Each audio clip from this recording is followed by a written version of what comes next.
Good evening, Craig David. Good morning. I've got you. It's a pleasure. How have you been? I'm really good, thank you, man. How many times have you been to the NME Awards before?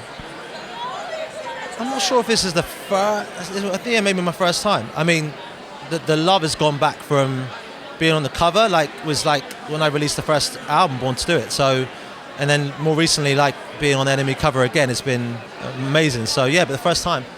What are you expecting from tonight? Do you know what? It's such a critically acclaimed awards, and I've always heard about it, and I guess that I never had the opportunity to be nominated in this way before, and especially with Best Collaboration with Bastille and being in a category of such good artists. I'm just kind of grateful to be here and just soak it up without any really preconceived notions as to how it's going to be, just vibe it. A lot of tequila and free pizza. That's why I'm here, and I think, to be honest, on a night like this, tequila and free pizza, that people are going to be relishing that.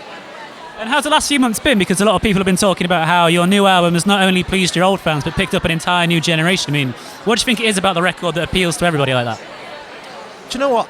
For me personally, I just went back to just having fun making music.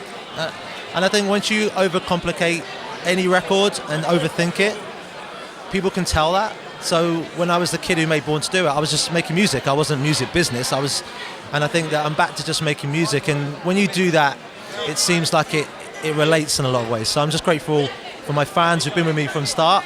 They're happy. But the new generation, I never expected that to happen. It's crazy. It really is. Do you have any dream collaborations in mind for the next record? Do you know what? Weirdly enough, having worked with AJ Tracey on this latest one, and JP Cooper and Bastille and LMA, it's kind of the new wave. So it's who the next, so maybe Khalid or Anderson .Paak or those guys, or her or she, and I think it's seeing who's about to come through, and also in the UK to try and bring people through, because I think it's easy when you're having your shine to be I was going to pop off all the big names, but it's bring people through. That's what this whole thing's about. Do you know what I mean? And you're headlining a fair few festivals this summer. I mean, what do you have in mind for that kind of show to push the boat out a bit? I've been doing a lot of TS5 shows, which is my DJ set incorporated into me going out and doing live parts of my own songs, doing some of the new stuff, doing throwbacks, doing freestyles.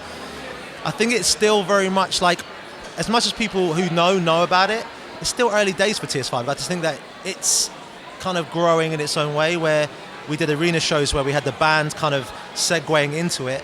I think that it could become a live thing as well, where it's not just me going out mixing tunes, that it goes into a band playing a tune, then go back to me DJ, and then back to singing. So it's still evolving, do you know what I mean? And you're involved in Youth Music, or our charity for the evening. I mean, why do you say that's such an important charity, and how did you get involved?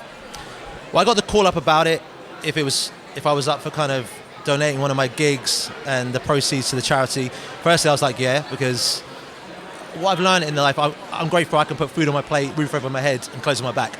If I can give back, then I'm all for it. But what I like about it is that it's a simple thing for me, because I'm just doing a show and everyone's having a good time, but also you're making a difference. But the youth charities and what it does, knowing that I know it's music is one of the main things of tapping into that, but it's young kids who haven't got the opportunity to kind of just use music, who just want someone to speak to them about their mental health issues, from being homeless to people who just want an opportunity, or in rural areas that haven't got the opportunity as people in the major cities.